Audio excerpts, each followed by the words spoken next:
few years ago, I attended a Good Friday service, and it was the first one I've ever been to before.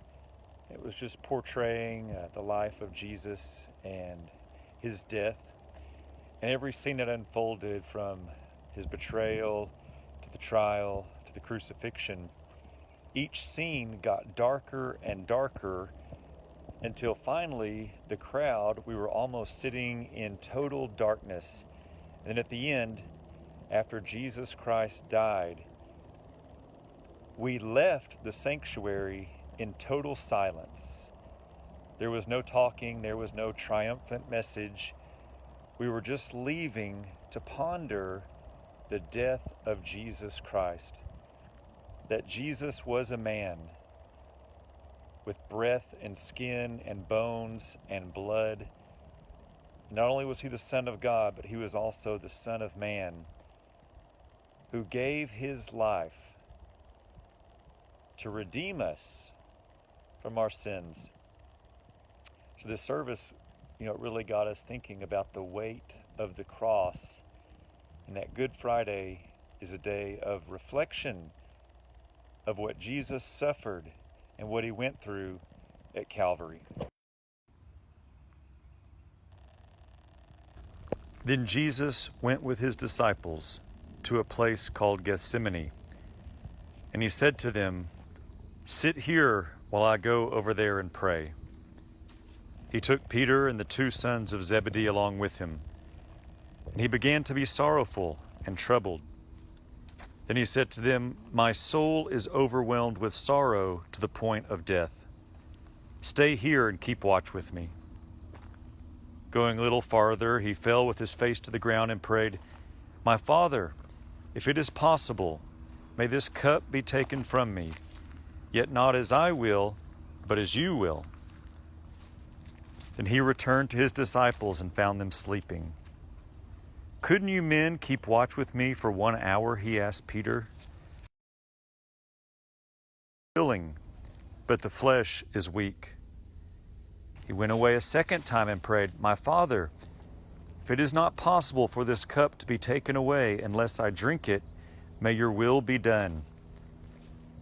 When he came back, he again found them sleeping because their eyes were heavy. So he left them and went away once more and prayed the third time, saying the same thing. Then he returned to the disciples and said to them, "Are you still sleeping and resting? Look, the hour has come, and the Son of Man is delivered into the hands of sinners. Rise, let us go. Here comes my betrayer."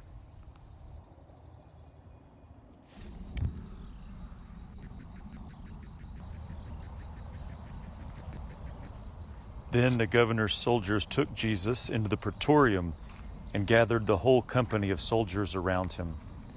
They stripped him and put a scarlet robe on him, then twisted together a crown of thorns and set it on his head.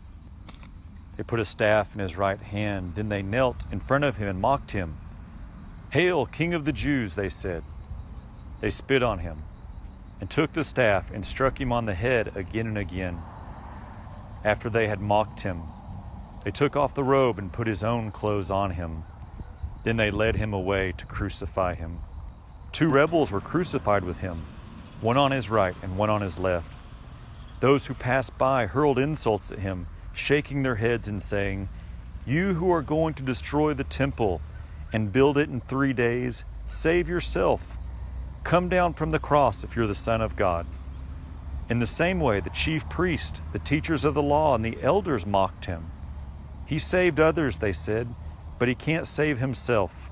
He's the King of Israel. Let him come down now from the cross and we will believe in him. He trusts in God. Let God rescue him now if he wants him. For he said, 'I am the Son of God.'" In the same way, the rebels who were crucified with him also heaped insults on him. From noon until 3 in the afternoon, darkness came over all the land.